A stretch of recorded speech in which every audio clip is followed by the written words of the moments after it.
Finally, guys, the truth is finally coming out about the Democratic Party, and this just proves that we were right all along in voting for President-elect Trump.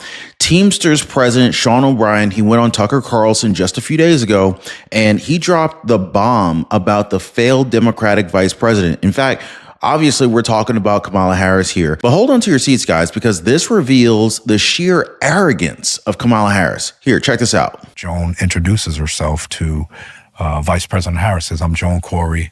I'm on the General Executive Board for the Teamsters." She goes, "Teamsters? You better get on board. You better get on board. Better get on board soon." Excuse my French. Who does this lady think she is? So she comes to the round table, and her declaration on the way out was, "I'm going to win with you or without you." She thought that or said it out loud? She said it out loud. That's insane. Now, again, guys, this is something that you don't get picked up by mainstream media. Seriously, Kamala Harris, as my uncle calls her, Scamala Harris, and this administration really needs to be heavily investigated and prosecuted after this transition of power is over, okay? I mean, that is if President Joe Biden doesn't give her and himself a preemptive pardon first, you know what I mean?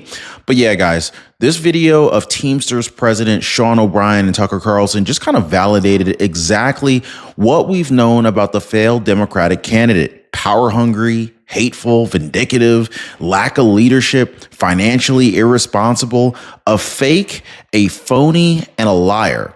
Then again, you know, we're not surprised, are we? Right? I mean, I'm not, at least. I mean, she's the face of the party that basically spits in the face of American values and tradition. In fact, just recently, the New York Times, which some people call the liberal mouthpiece of the party, even questioned the virgin birth of Jesus. For real, guys. Here, check this out. Joining me now, Father Gerald Murray, canon lawyer and priest of the Archdiocese of New York. Father Murray, I've got to read this to you. Days before Christmas, the New York Times featured an interview with Princeton University religion professor Elaine Pagels. It's titled, "A Conversation About the Virgin Birth That Maybe Wasn't." It focuses on Pagels' suggestion that, quote, Jesus might have been fathered by a Roman soldier, possibly by rape. God help us. Your reaction, and does this have any historic credibility?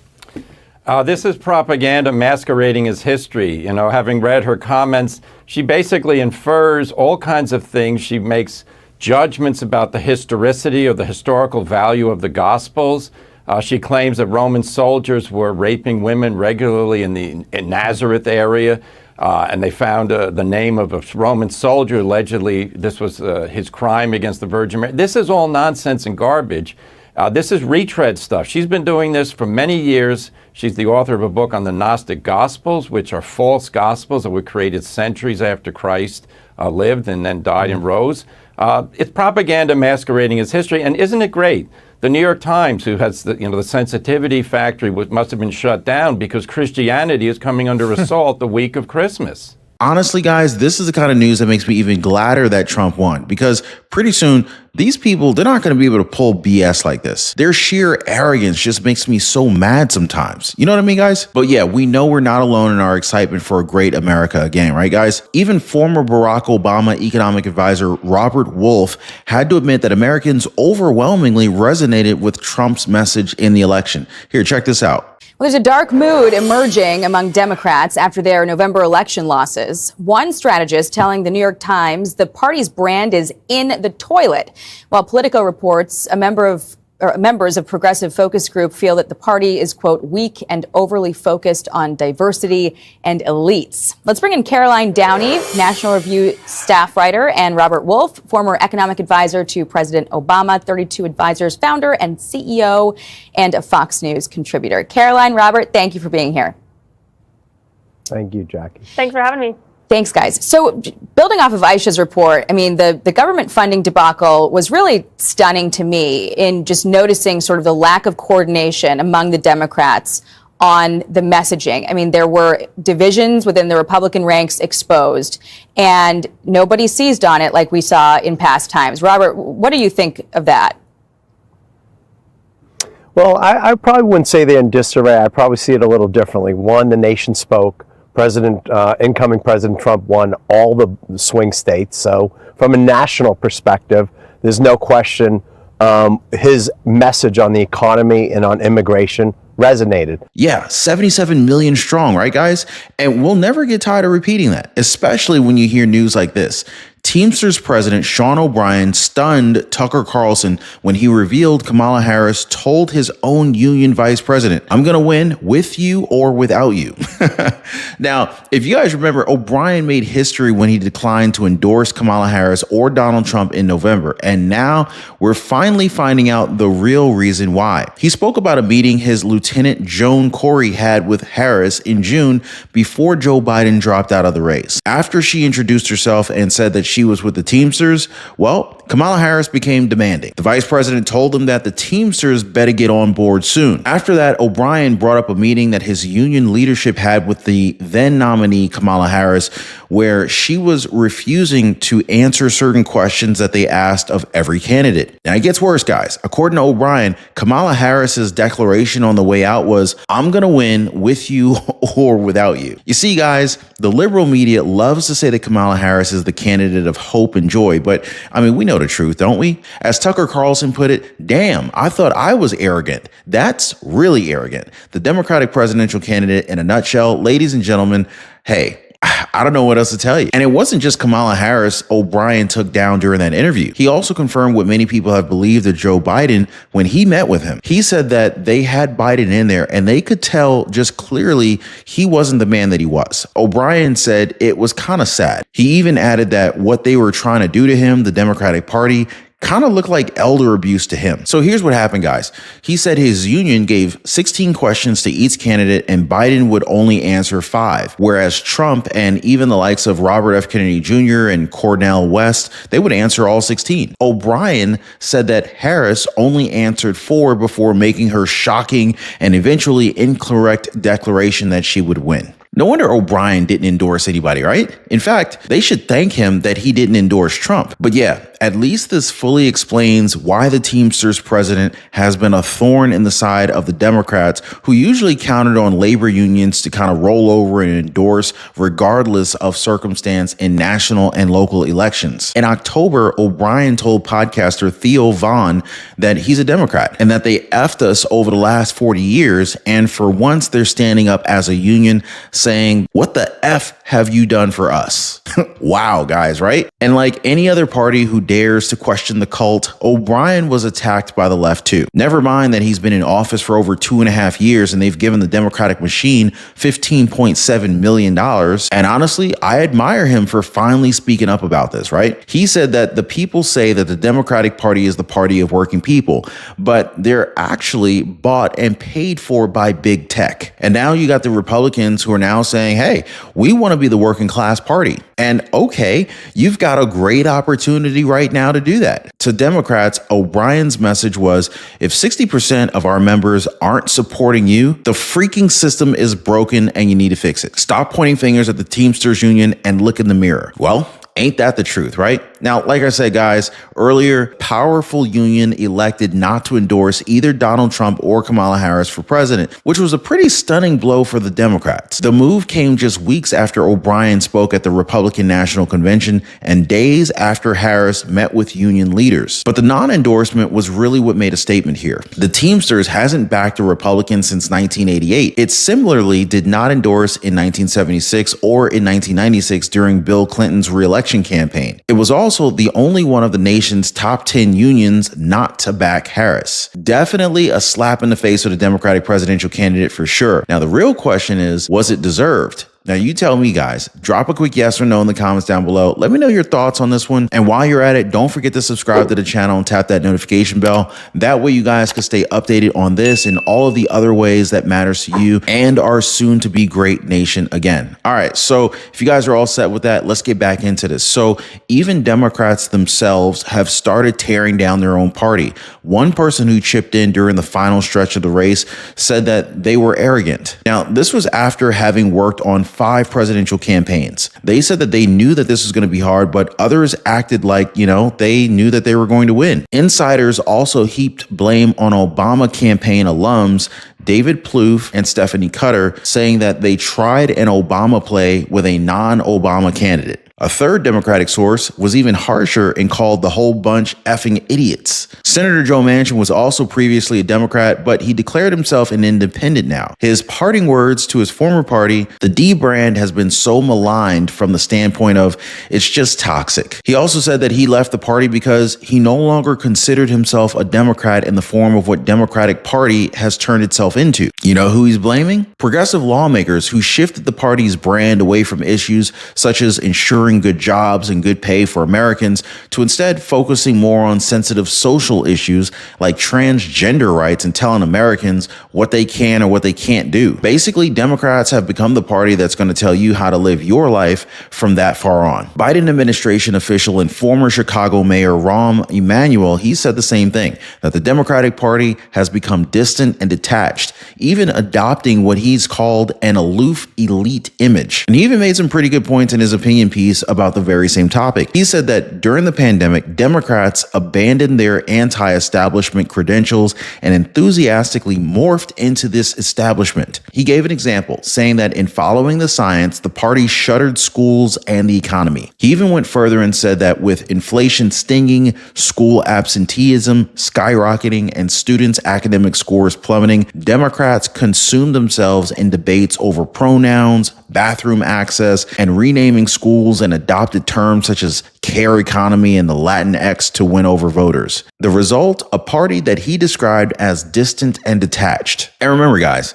these are lifelong Democrats that we're quoting here. Manchin ran as a Democrat until he didn't. Emanuel was a veteran of President Clinton's administration and went on to serve in Congress and steered the Democratic Congressional Campaign Committee during its successful 2006 cycle that saw Democrats take back the House of Representatives. He later served as President Barack Obama's chief of staff before going on to serve 2 terms as Chicago's mayor. Most recently, Emanuel has served the past 4 years as U.S. ambassador to Japan during the Biden administration. So for people with these credentials to badmouth their own party, you know there's definitely something wrong there. And like clockwork, people were quick to turn on them as soon as they stepped one toe out of line with the party. Joe Manchin was pretty much seen as a pariah for speaking up against the Biden administration's reckless government spending post-pandemic. Rahm was also rejected as chair of the Democratic National Committee. One DNC insider called him an arrogant elitist that has never worked a day in his life. Ooh, that had to sting. Another one called him talented, but they said that they need new blood and don't know that Rahm fits the bill for that. Now, seriously, guys, I don't even know what's going to be left of the Democratic Party when this is all over. Maybe they should even dissolve the party altogether. Just give other people a chance. What do you guys think? Drop a quick yes or no in the comments down below. Let me know your thoughts on this one, guys. I'm just a regular Democrat. I'm not leaving my party, but I'm not sure why some of the things that I've chosen to do, like meeting with nominees and having views that might be more aligned with some of the Republican side, I think that's part of politics. And that's pretty much consistent with just doing the job and representing the kind of state that we have in Pennsylvania. Looking forward, what are you most optimistic about with a Trump presidency, and what do you fear? Well, it's like I've been warning people, like, you got to chill out. You know, like the constant, freak out. It's not helpful. So, pack a lunch, pace yourself, because he hasn't even taken office yet. Do you think he has the potential to be a successful and a good president? I hope, because I'm not rooting against him. If you're rooting against the president, you are rooting against the nation. And I'm not ever going to be where I want a president to fail. So country first. I know it's become maybe like a cliche, but it happens to be true. You know, good for him. Whether John Fetterman agrees with Trump or not, he wants America to succeed. And he doesn't just stop there. This is a Democratic senator who's not afraid to admit that President-elect Trump is a singular political talent. His exact words, guys. Is John Fetterman about to become Republican? Here, check this out. What was the single biggest factor behind Kamala Harris and Democrats losing in November? You have a singular political talent. It's undeniable. Trump. He had the energy and almost a sense of fearlessness to just say all those kinds of things. And people, it's undeniable that it has an entertaining aspect for that too. And just, if you're not afraid to say all of those things, and after you survived an assassination, you literally were shot in your head, and had the presence of mind to respond, fight, fight, fight. I mean, that's a political talent. It's undeniable. And also, I never believed that it was about fascism. And for me, that made it difficult for Kamala Harris said that he was a fascist. Yeah, well, it's like that's her prerogative. I mean, but it's not a word that I would use, because you put a lot of Democrats, especially in my state, that I know, and I happen to love people that are going to vote for Trump, and they are not fascists. And also fascism, that's not a word that regular people, use. That, I think people are going to decide who is the candidate that's going to protect and project, my version of the American way of life. And that's what happened. Seriously, guys, every time I watch John Fetterman, I kind of like him a little bit more and more. He actually seems kind of smart and almost normal. Too normal for the Democratic Party. What do you think? Kind of makes me think that his own party may soon turn on him like they've done before. But hey, if Democrats decide to eject him from their party, we could sure use another Republican in the Senate. Am I right, guys? In fact, Mike Huckabee, Trump's nominee for U.S. ambassador to Israel, has already said some very positive words about the possibly MAGA senator. Here, check this out. Why do so many Democrats don't think like Fetterman? Why do they not think like Fetterman and say, okay, we're going to attack the people that are our mothers, our fathers, our brothers, our sisters, our friends, and call them fascists for voting for somebody? It seems like a horrible way to get elected, as November 5th showed. Yeah, I just think John Fetterman has proven himself to be the most rational Democrat in the entire United States Senate. I want to meet him, and during the confirmation process, I hope I get a chance to visit with him, because I want to say to his face in person that I apologize for having misjudged him during the election when he beat Dr. Oz a few years back.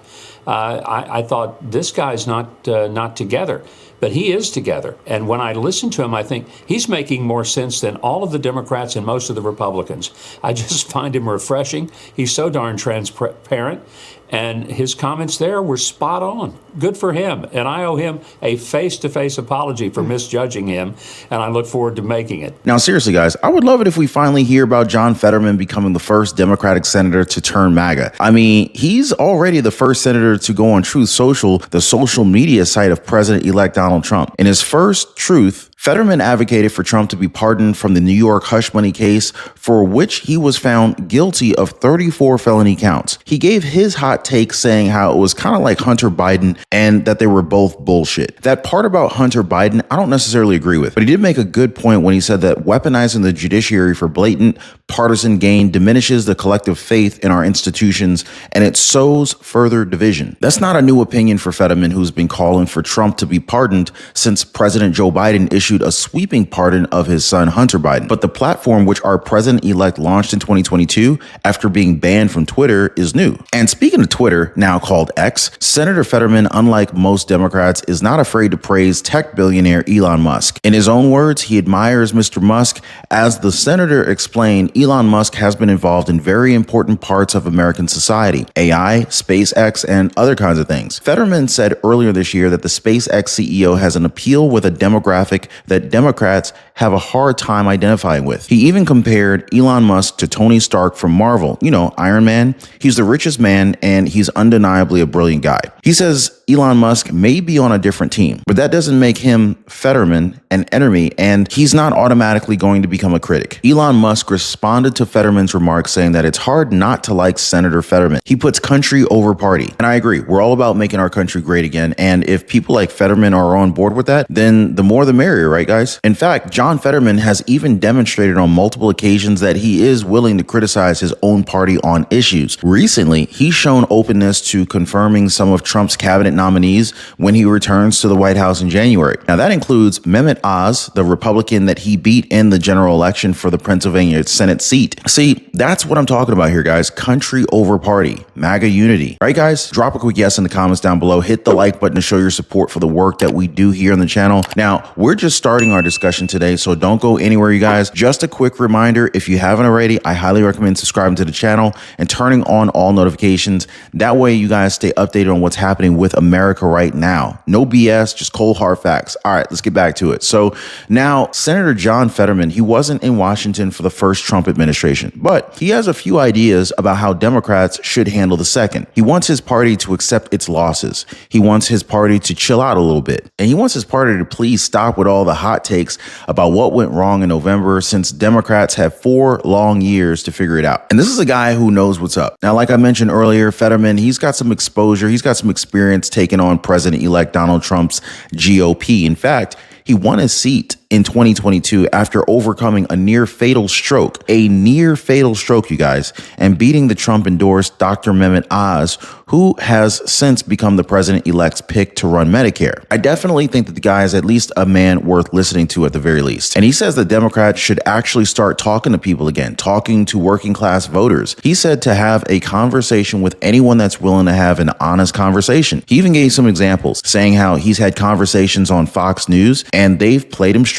He's shown up on Newsmax and they've played it straight. And even Rogan. For the Pennsylvania Democrat, Rogan was great. Fetterman describes him as cordial and open and warm. He also mentioned how all the way back to 2016, he noticed how it was clear at that time that people were voting for Trump. And the Democrats' response was, aren't they smart enough to realize that they're voting against their interests? And for Fetterman, that's just insulting and it's just not helpful. It's condescending, and if anything, that reinforces that kind of stereotype. He said that telling them that I know better than you, it's not helpful. But what really convinced me about the senator is how he actually said the truth about his party, that Democrats just can't stop losing our minds every 15 minutes. For Fetterman, they really need to pace ourselves, or, for FFS, just grab a grip. Realize that this is how elections go. At least for the next 2 years, they're going to have the opportunity to write the narrative and to drive the narrative. Here's what he said that especially made me go, this guy kind of makes a good point. He said, I'm just saying, buckle up and pack a lunch, because it's going to be 4 years of this. And if you have a choice to freak out, on the hour, then that's your right. But I will not. I'm not that dude, and I'm not that Democrat. I'm going to pick my fights. If you freak out on everything, you lose any kind of relevance. Now, this is a Democrat who's got his head on straight. Democrats are definitely going to have to, eat crow for the next few years. Maybe even more than that for all we know. I mean, the least they can do is pace themselves. You know what I mean? Even their own party strategists admit that the Democratic Party brand is in the toilet. Their words, not mine, guys. But I do certainly agree with them. The New York Times held a written online conversation hosted by contributing Times opinion writer Frank Bruni with progressive campaign consultant Anat Shenker-Osorio, Democratic communication strategist Liz Smith, and former Ohio Representative Tim Ryan to discuss the remains of the party after this brutal loss in November. Now, according to Smith, many of the Democrats who succeeded this cycle, they're people who ran against the Democratic Party brand. And when the best way to win as a candidate is to run against your own party, that's kind of bad. They said that their candidates down ballot are good. It's what the D that's next to their name means that people don't like. And it's true. Smith also pointed out that Trump tore down the blue wall in the industrial Midwest, but he also expanded his vote the most in our bluest and most urban areas. Shenker-Osorio also went even harder on the toilet reference, saying that toilets have clear unity. So perhaps the comparison is even generous when it comes to the Democratic Party. Now, according to Ryan, the sign outside HQ now should say, beware, entering an echo chamber. He even proposed moving the whole operation to Youngstown, but it could be Pittsburgh or even Cleveland or Toledo or Detroit or Milwaukee. They said that it should not be in Washington or anywhere on the coasts because they need to send a bold signal that they are committed to reconnecting to people out in the real world. Smith said that their top outperformers in House races couldn't have had more desperate profiles. What they had in common was that they were willing to run against party brand. They met voters where they are with their frustrations on the border and public safety issues, and they talked more about their vision for the future than how bad Donald Trump is. The strategists also pointed out that these members largely were among the first to call for Joe Biden to step down as nominee. They weren't in the crew of Democrats who told voters not to believe what they had seen with their own eyes in that first debate. You know it's bad, real bad, when your party's best strategy to win isn't to double down on its policies, isn't to stand strong with its leadership, but to straight up distance yourself from them. This wasn't just about bad optics or missteps. This was a full-blown identity crisis. Voters were frustrated mostly about the economy. Inflation was hitting hard, and people were out there saying, what is this administration really done for us lately. Make sure you guys don't miss a beat. Subscribe to the channel now, tap that notification bell right after. And when you're done with that, why not take some time to check out our other videos on the channel? Now, I just uploaded another video about the very violent crime that happened in New York City subway. Man, you know which one I'm talking about? Well, whether you do or you don't, you definitely need to check it out. Turns out it was a direct result of Biden's border policies and the liberal agenda. Definitely a must watch after this one. As always, thanks so much for hitting the like button and subscribing. We'll see you guys next time.